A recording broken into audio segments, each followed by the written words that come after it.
So hello dear students, welcome back to this session of ICT Virtual Classroom। ICT Virtual Classroom के इस session में आप सभी का एक बार फिर से स्वागत है। आज की क्लास में हम बात करने जा रहे हैं क्लास 10th साइंस सब्जेक्ट के ऊपर, कक्षा 10 विषय विज्ञान के ऊपर। मैं उम्मीद करता हूं आप सबके सब फिट फाइन हेल्दी होंगे और बिल्कुल रेडी होंगे क्लास के लिए। तो जल्दी जल्दी अपनी सीट ले लीजिए, जो बच्चे अभी तक बैठे नहीं हैं, और अपने कॉपी पेन निकाल लीजिए। स्टार्ट करते हैं आज की क्लास को। हम लोग क्लास में बात कर रहे हैं डेली बेसिस पर जो आपकी बोर्ड परीक्षा में पूछे जाने वाले क्वेश्चंस हैं उनके ऊपर, और हर एक चैप्टर से ऐसे क्वेश्चंस, ऐसे पॉइंट्स हम लोग पढ़ रहे हैं जो कि एग्जाम में अक्सर पूछ लिए जाते हैं बोर्ड परीक्षा में। तो इसीलिए आप जो है क्लास में बिल्कुल ध्यान लगाकर बैठें, जो चीजें यहाँ से बताई जाती हैं उनको नोट डाउन जरूर करें और उनको घर में एक बार रिवाइज जरूर करें। अगर कुछ चीज समझ में नहीं आती है, आपका कोई क्वेश्चन होता है, तो आप अपना क्वेश्चन भी पूछें, ठीक है? और कुछ समझ में नहीं आए तो वो भी पूछिए। चलिए तो स्टार्ट करते हैं आज की क्लास को। और आज की क्लास को स्टार्ट करने के लिए हम चलते हैं स्मार्ट बोर्ड की स्क्रीन पर। आप अपना ध्यान सामने स्क्रीन पर बनाकर रखिए।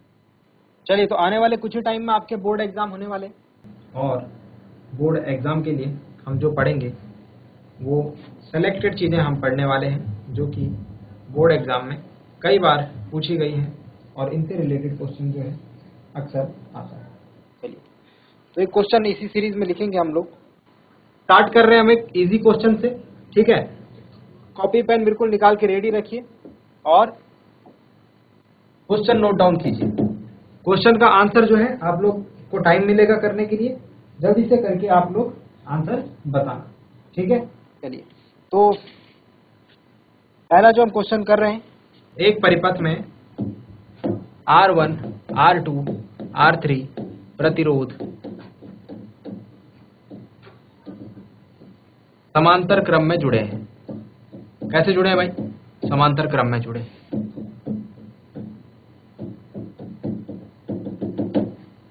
यदि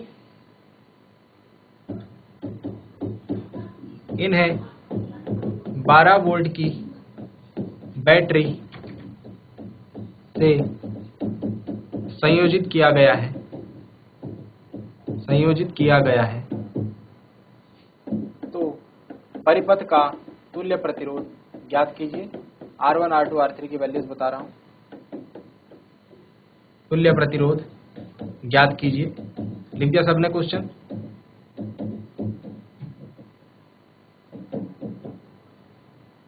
R1, R2 और R3 के जो मान हैं वो क्रमशः है 5 ओम, 10 ओम और 30 ओम, ठीक है? पहले तो आपको कुल प्रतिरोध निकालना है। दूसरा दो क्वेश्चन और है इसमें, ठीक है?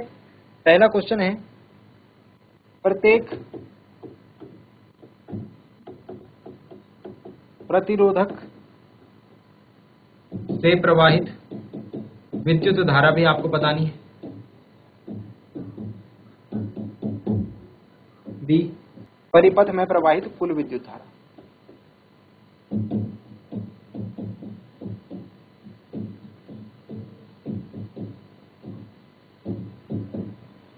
चलिए जरा जल्दी से कीजिए क्वेश्चंस। आपको इन क्वेश्चंस को करने के लिए मैं टाइम दे रहा हूं आपको 2 मिनट का टाइम, ठीक है? 2 मिनट के टाइम में आप लोग इन क्वेश्चंस को जरा जल्दी से कीजिए। सभी बच्चे करेंगे ट्राई। कुछ ही टाइम में आपके बोर्ड एग्जाम आने वाले हैं, तो ऐसा नहीं होना चाहिए कि कुछ बच्चे कर पा रहे कुछ नहीं कर पा रहे। बोर्ड एग्जाम की आपकी तैयारी आप चेक कर लीजिए इसके थ्रू। चलिए सभी बच्चे करेंगे। चलिए बच्चे, इस बीच जिसका भी आंसर आ जाता है वो हाथ खड़ा कर ले। 1 मिनट हो गया है लगभग और 1 मिनट का टाइम और बचा है। चलिए जल्दी कीजिए सभी बच्चे, जल्दी कीजिए। किसी बच्चे का आंसर आया है? जिसका आंसर आ गया है हाथ खड़ा करें। जिस बच्चे का आंसर आ गया है एक बार हाथ खड़ा करें। कितने बच्चे कर चुके हैं इस क्वेश्चन को? कितने बच्चों को क्वेश्चन समझ में आ चुका है और उन्होंने ट्राई करा है क्वेश्चन करने का? जरा हाथ खड़ा करें एक बार। ठीक है, गुड। ठीक है, गुड। हाथ नीचे। ओके, आंसर बताइए इसका। एक बार आंसर बताइए, माइक लीजिए। जीआईसी जोशीमठ से जिन बच्चों का आंसर आया है, इसके बाद जीआईसी बड़ा गांव, बोलिए। सर R बराबर 3 और I बराबर 4। नाम बताइए बच्चे अपना। सर अनसुया। अनसुया या यस अनशेर? सर। गुड, बैठ जाइए बच्चे, बैठ जाइए। तो R s is sir. Equal to 3 और I इज इक्वल टू 4। देखो बच्चों, पहली बात तो आपसे जब भी आंसर पूछा जाए तो आपको प्रत्येक आंसर उसकी SI यूनिट के साथ बताना है, SI मात्रक के साथ। 3 ओम बोलेंगे, 4 एम्पियर बोलेंगे, पूरा बोलेंगे, ठीक है। अब देखो दो क्वेश्चन थे, प्रवाहित विद्युत धारा यहाँ पे निकालनी है, यहाँ पे निकालनी है। चलिए जरा समझते हैं इस क्वेश्चन को और देखते हैं इस क्वेश्चन में हमको करना क्या है। ये GIC जोशीमठ से हमको आंसर बताया है। चलिए चेक करते हैं कितना सही है कितना गलत है। और कोई बच्चा GIC बड़ा गांव से कोई आंसर बताना चाहता है? सॉल्यूशन देखें इसका। सॉल्यूशन देखिए बच्चों, सबसे पहले जो पहला पार्ट है उसका आंसर हम निकाल रहे हैं, उसका सॉल्यूशन हम कर रहे हैं। देखो भाई, सबसे पहले आपको क्या करना है, अगर ये क्वेश्चन एग्जाम में आए तो इसका आपको एक विद्युत परिपथ बना लेना है। 3 प्रतिरोध लगे हैं, 1, 2 और 3। तीनों कैसे संयोजित है भाई? समांतर क्रम में संयोजित है। और इनके साथ कौन सी बैटरी लगी है? इनके साथ बैटरी लगी है एक 12 वोल्ट की। तो सबसे पहला काम ये कर देना है, ठीक है। जो भी क्वेश्चन में बोला गया है सबसे पहले वो कर देना है। यहाँ पर एक स्विच भी लगा दीजिए, ठीक है। अब काम को स्टार्ट करते हैं। जैसे ही मैं स्विच को ऑन करूंगा विद्युत धारा प्रवाहित होने लगेगी परिपथ में और वो कुछ ऐसे होगी, फिर यहाँ से जाके वो 3 भागों में बट जाएगी, फिर यहाँ से वो तीनों भाग मिलकर के वापस से विद्युत धारा आई को बना देंगे, ठीक है। समझ रहे हो क्वेश्चन को? अब जब देखो जरा समझने की कोशिश करो, जब यहाँ से विद्युत धारा आई जाएगी, ऐसे गई ऐसे गई ऐसे गई, अब यहाँ से जाने के बाद इसके पास 3 रास्ते हैं, 1 2 3। तो तीनों रास्तों में ये अलग अलग बढ़ जाएगी। यहाँ I1, यहाँ I2 और यहाँ I3। और ये I1 I2 फिर ये I1 I2 I3 फिर यहाँ से वापस मिल करके इस धारा I को बना देंगे, ठीक है। यहाँ से फिर वापस जाके ये I बन जाएगी, ठीक है। तो सर्किट में इस वाले पार्ट में जाकर के 3 भागों में टूट जाएगी और उसके बाद जो है ये वापस से I बन जाएगी। क्वेश्चन में हमें कह रखा है, क्वेश्चन में हमें कह रखा है ये प्रतिरोध R1 है, ये R2 है, ये R3 है। सबसे पहले हमको इनका, और ये 12 वोल्ट की जो है बैटरी लगी है, सबसे पहले हमको इनका तुल्य प्रतिरोध निकालना है। अतः सॉल्यूशन आप किस तरीके से लिखेंगे बच्चों, मैंने आपको कई बार बताया है, बोर्ड एग्जाम में आपको लिखने के लिए आपकी तैयारी आज से ही होनी चाहिए। आप अभी जो अपनी कॉपी में लिख रहे हैं वो आपको इस तरीके से लिखना है कि आप बोर्ड परीक्षा की कॉपी में लिख रहे हो, तब जाकर के आपके बोर्ड में अच्छे नंबर आएंगे। और ये काम आपको डेली करना है। अतः परिपथ का तुल्य प्रतिरोध, सारी चीजें हमें डिफाइन है समांतर क्रम में, तो सीधे तुल्य प्रतिरोध का फॉर्मूला लगा देंगे। समांतर क्रम में हम लोग तुल्य प्रतिरोध निकालते हैं 1/R1 plus 1/R2 plus 1/R3 से 1/R बराबर 1/5 प्लस 1/10 प्लस 1/30। और जब आप एलसीएम लेंगे इनका एलसीएम लेंगे, और एलसीएम लेने के बाद इसका एलसीएम जो आएगा 30, 5 6 30, 10 3 30 एंड 31 30, 6 और 3 9 और 1 10/30, ठीक है। 10/30 मतलब 1/R इज इक्वल टू 1/3। तो R बराबर कितना आ जाएगा भाई? 3 ओम। ये पहला आंसर तो हमको सही बताया है GIC जोशीमठ से, ठीक है। पहला आंसर सही है, फर्स्ट आंसर इज राइट। जो तुल्य प्रतिरोध आएगा परिपथ का वो 3 ओम आएगा। नोट डाउन कर लीजिए सभी बच्चे। अगर किसी को कोई समस्या है फॉर्मूला देख लें, फॉर्मूले में वैल्यू रखनी है और आपको कैलकुलेशन खुद से करनी है। देखो बच्चों, बोर्ड एग्जाम बहुत नजदीक है, ये क्वेश्चंस आपको करने आने चाहिए। इसीलिए जो क्वेश्चन यहाँ क्लास में कराए जा रहे हैं घर में एक बार जरूर करें। बोर्ड परीक्षा में ऐसे क्वेश्चन मिलने की पूरी संभावना है इस बार। चलो जल्दी से नोट डाउन करो। लास्ट में उत्तर लिखेंगे, अतः परिपथ का तुल्य प्रतिरोध R बराबर 3 ओम। आंसर लिख दिया सबने? यहां तक नोट डाउन कर लिया होगा। चलो अब सेकंड पार्ट बताते हैं इसका। सेकंड पार्ट में थोड़ा समस्या आती है, ठीक है, उसको समझते हैं। चलिए नेक्स्ट पार्ट देखिए बच्चों। अब हमको क्या करना है, हमको निकालनी है प्रत्येक प्रतिरोधक से प्रवाहित विद्युत धारा। देखते हैं जरा, प्रत्येक प्रतिरोधक से प्रवाहित विद्युत धारा। तो मैंने अभी आपको क्या बताया था, इन वैल्यूज को हम लिख देंगे यहाँ पे। ये परिपथ देखो, फिर से देखें, ये 5 ओम का परिपथ है, प्रतिरोध है, सॉरी, ये 10 ओम का प्रतिरोध है और ये 30 ओम का प्रतिरोध है। ठीक है, हमसे क्या पूछा जा रहा है? प्रत्येक प्रतिरोधक से प्रवाहित विद्युत धारा। कहने का मतलब इन तीनों प्रतिरोधकों को हमने क्या करा हुआ है, वही फिर से समांतर क्रम में जोड़ा हुआ है इस तरीके से। ठीक है, और मैंने आपको क्या बताया था कि यहां से जैसे ही स्विच को ऑन करेंगे वैसे ही एक धारा आई बहने लगेगी। अब ये धारा यहां से निकल के अब यहां पर जाकर इसके पास 3 रास्ते आ जाएंगे, तो ये तीनों रास्तों में अलग अलग बढ़ जाएगी, क्योंकि तीनों रास्तों में प्रतिरोध जो है वो अलग अलग लगे हुए हैं। ठीक है, और फिर यहाँ से I1 I2 I3 मिलकर के वापस से I बना लेगी, मुख्य धारा को बना लेगी। ठीक है, तो हमसे क्या पूछा जा रहा है? क्वेश्चन में हमसे पूछा जा रहा है कि I1 I2 I3 के मान बताइए। क्वेश्चन में क्या पूछा जा रहा है? I1 I2 I3 के मान बताइए। तो आप बोलेंगे अतः प्रतिरोध R1 जो कि कितने ओम का है? 5 ओम से प्रवाहित विद्युत धारा I1। देखो भाई, आप कैसे निकालोगे? ओम के नियम से। ओम का नियम क्या कहता है? ओम के नियम से। ओम के नियम, ओम का नियम क्या कहता है? ओम का नियम कहता है जब प्रतिरोध समांतर क्रम में लगे हों, जब प्रतिरोध समांतर क्रम में लगे हों तो उनके लिए जो V का मान है वो समान रहता है। भले ही I चेंज हो जाए और प्रतिरोध R चेंज हो जाए, लेकिन V जो है, जो विभवांतर है वो समान रहता है। तो V बराबर क्या हो जाएगा भाई? I1 R1।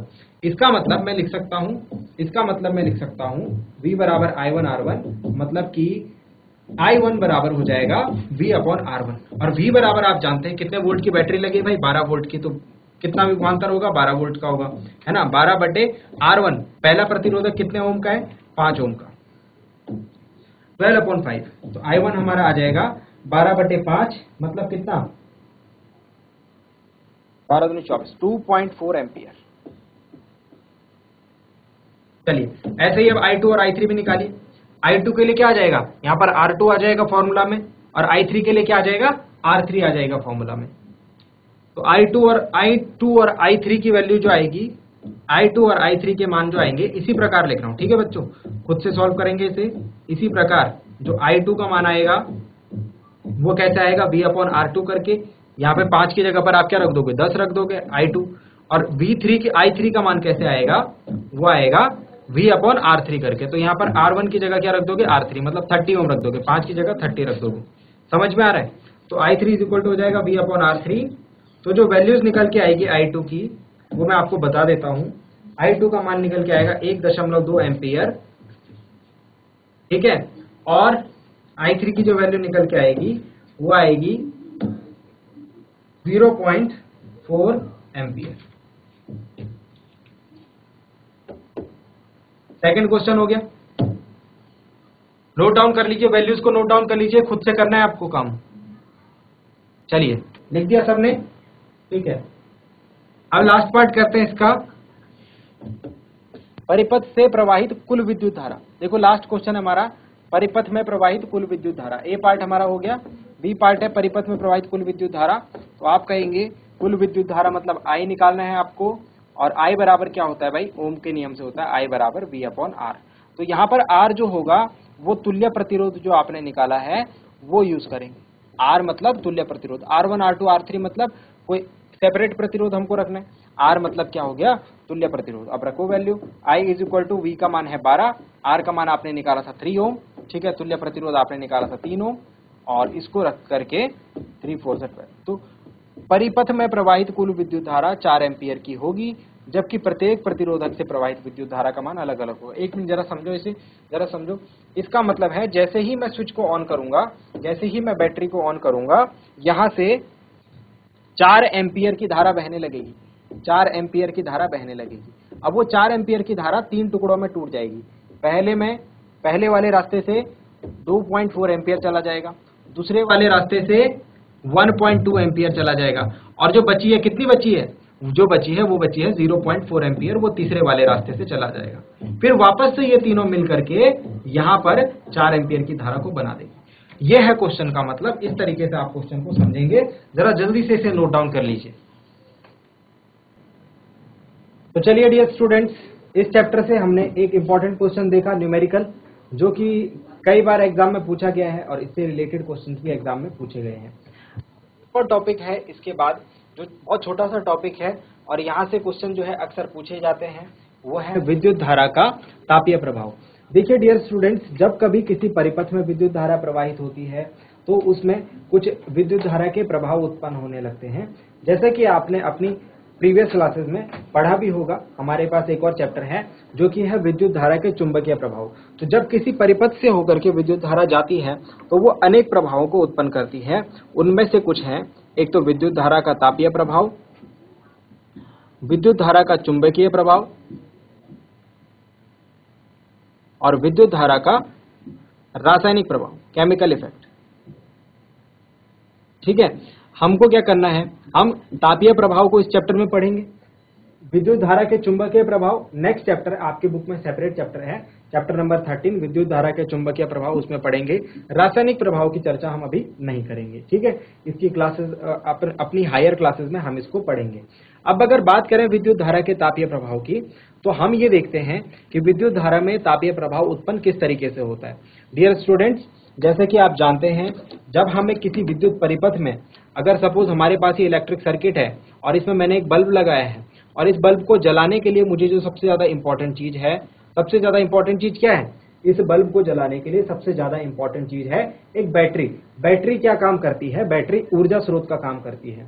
इसको ऐसे समझिए बच्चों, जैसे आपका एक शरीर है, आपके शरीर को डेली लाइफ में बहुत सारे काम करने होते हैं, है ना, दौड़ना होता है, भागना होता है, चलना होता है, पढ़ना होता है ना, दिमाग लगाना होता है। उस सब के लिए आपको क्या चाहिए होती है, एनर्जी चाहिए होती है, ऊर्जा चाहिए होती है। वो ऊर्जा आप कहां से प्राप्त करते हो, खाने से। खाना खाते हो, आपको एनर्जी मिलती है, आप काम करते हो।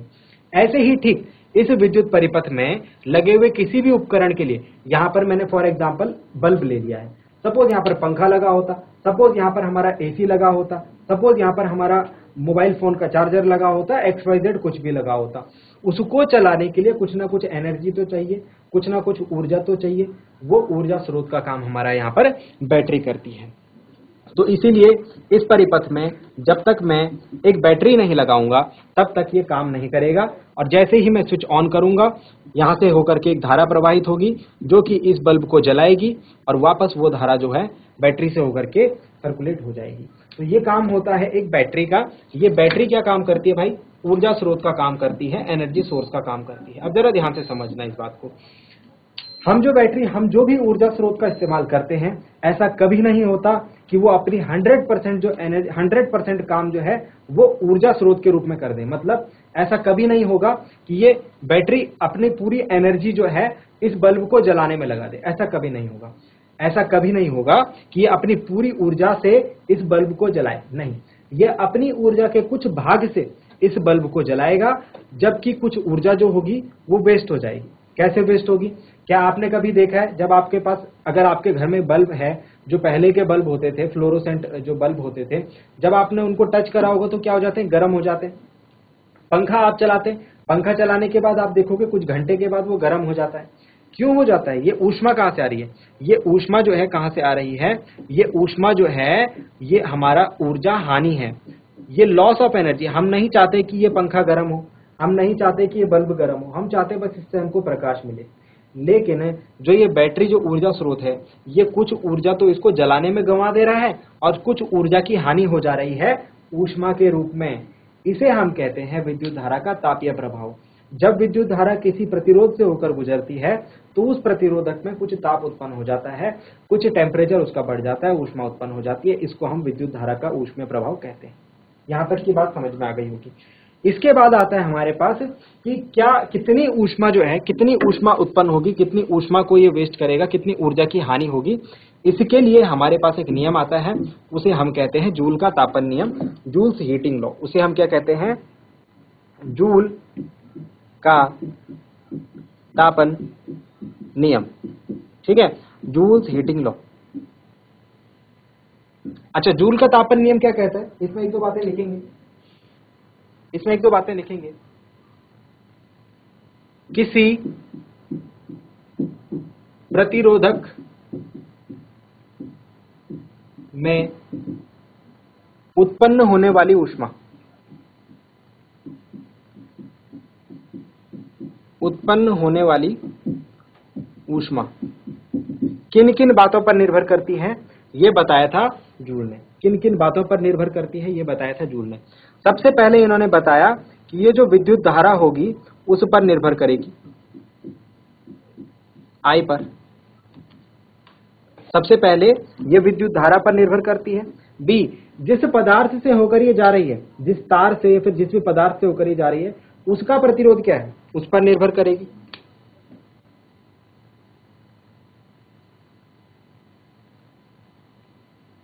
प्रतिरोध आर पर। और कितने समय के लिए ये धारा प्रवाहित हो रही है। सपोज आप पंखे को 4 घंटे चलाते हो, 5 घंटे चलाते हो, तो कितनी ऊष्मा निकलेगी। वो ज्यादा देर चलाओगे तो ज्यादा गर्म होगा पंखा, कम देर चलाओगे तो कम गर्म होगा, है ना। तो कितना टाइम तक के लिए आप इस विद्युत धारा को प्रवाहित कर रहे हो इस चालक में, इस प्रतिरोधक में, उस पर भी ये निर्भर करती है। तो जूल ने इसे तापन नियम दिया और इन्होंने कहा जो उत्पन्न होने वाली ऊष्मा H है वो I, R और T पर निर्भर करती है। और यहां से इन्होंने एक फॉर्मूला दिया, H = I² RT। H = I² RT। ये जो है किसी भी प्रतिरोधक में उत्पन्न होने वाली ऊष्मा की गणना के लिए जूल का तापन नियम है। जरा जल्दी से नोट डाउन करेंगे, फिर इसमें हमें क्वेश्चन पढ़ते हैं। चलिए जरा जल्दी से नोट डाउन करेंगे और फिर एक क्वेश्चन देखेंगे। चलिए तो एक क्वेश्चन लिखिए जरा इस पर। आई होप सबने नोट डाउन कर लिया होगा। इस पर आधारित एक क्वेश्चन है, इसको समझने की कोशिश करेंगे और इसका आंसर जो है सभी बच्चे देने की कोशिश करें। क्वेश्चन क्या है? क्वेश्चन है किसी 4 ओम प्रतिरोधक, 4 ओम के प्रतिरोधक से 144 जूल ऊष्मा उत्पन्न हो रही है। किसी 4 ओम के प्रतिरोधक से 144 जूल ऊष्मा उत्पन्न हो रही है। प्रतिरोधक के सिरों पर विभवांतर ज्ञात कीजिए।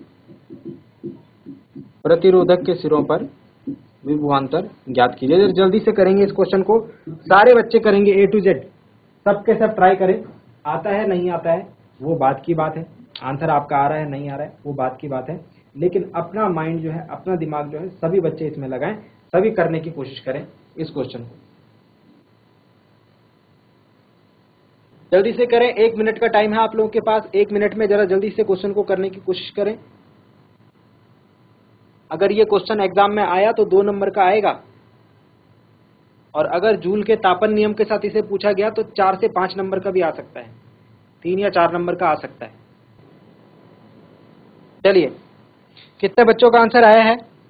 किस बच्चे का आंसर आया है? किसी बच्चे का भी, किसी का भी। चैट के माध्यम, चैट के थ्रू से भी अपने आंसर भेज सकते हैं आप। ओके, चलिए सॉल्यूशन देखिए इसका। हमको प्रतिरोधक दे रखा है 4 ओम, यानी आर की वैल्यू दे रखी है 4 ओम, साथ ही साथ 144 जूल ऊष्मा, मतलब कि एच का मान दे रखा है। एच को हम किससे रिप्रेजेंट, ऊष्मा को हम किससे रिप्रेजेंट करते हैं? एच से। हमसे क्या पूछा जा रहा है? विभवांतर पूछा जा रहा है, वी। अब वी का आपको फॉर्मूला पता है ना, वी का फॉर्मूला पता है। एक सेकंड, क्वेश्चन कंप्लीट है। सॉरी, यहां पर एक और चीज, प्रति सेकंड, एक वर्ड और आना था यहां पर, प्रति सेकंड टाइम, ठीक है। चलिए, तो विभवांतर पूछा जा रहा है हमसे। अब विभवांतर कैसे निकालते हैं? ओम के नियम से विभवांतर निकालने के लिए, क्योंकि ओम के नियम से हम जानते हैं V बराबर IR होता है। अब R तो हमको पता है, I पता नहीं है, अतः I भी हमको निकालना पड़ेगा। I भी क्या हो गया हमारा? Question mark. सबसे पहले हम I निकालेंगे। सबसे पहले हम क्या करेंगे? I निकालेंगे। I निकालने के लिए हम क्या करेंगे? चूंकि हम जानते हैं, क्या जानते हैं भाई? जूल के तापन नियम से H बराबर I² RT होता है, ठीक है। I बराबर क्या हो जाएगा भाई? H अपॉन RT, और स्क्वायर हटाएंगे तो under root. h upon R T का अंडर रूट हो जाएगा i की वैल्यू। देखो बच्चों, ये क्वेश्चन एग्जाम में आया हुआ है, ठीक है, इंपॉर्टेंट है, इसीलिए बता रहा हूं, इसीलिए फोकस इस पर किया जा रहा है। ठीक, i बराबर h अपॉन आर टी। अब मान रख दीजिए h का मान कितना भाई 144, r का मान कितना है 4 और t का मान हो जाएगा 1, क्योंकि प्रति सेकंड, एक सेकंड की बात की जा रही है, हर सेकंड की बात की जा रही है, तो समय का मान हो जाएगा 1, t इज इक्वल टू 1 रख दीजिए यहाँ वैल्यू। दिख रहा है ये नीचे का, नहीं दिख रहा है? i बराबर क्वेश्चन मार्क है हमारा, और ये वाली लाइन यहां पर देखिए, i बराबर h की वैल्यू हमने रखी अंडर रूट 144 बटे r की वैल्यू हमने रखी 4 और t का मान रख दिया 1, क्योंकि प्रति सेकंड की बात हो रही है, प्रति सेकंड की बात हो रही है। ठीक है, 4 से इसको काट देंगे, 4 3 12 एंड 4 6 24, तो i इज इक्वल टू आ जाएगा 36 एम्पियर। कितनी धारा प्रवाहित हो रही है भाई? 36 एम्पियर की धारा प्रवाहित हो रही है। अब हमको निकालना है v निकालने के लिए हम जानते हैं ओम के नियम से v बराबर आई आर होता है, इसीलिए v इज इक्वल टू हो जाएगा i की वैल्यू 36 और r की वैल्यू 4, 36 चकू 36 4 जा 4 6 जा 24 कैरी 2 144 वोल्ट। ये हमारा आंसर आया, सॉरी 6 एम्पियर आएगा यहाँ पर, एंड 6 4 जा 24, अंडर रूट के बाहर 6 एम्पियर आएगा और 6 4 जा 24, तो 24 वोल्ट विभवांतर हमारा यहाँ पर आंसर आया है। कितना आंसर आया है? 24 वोल्ट।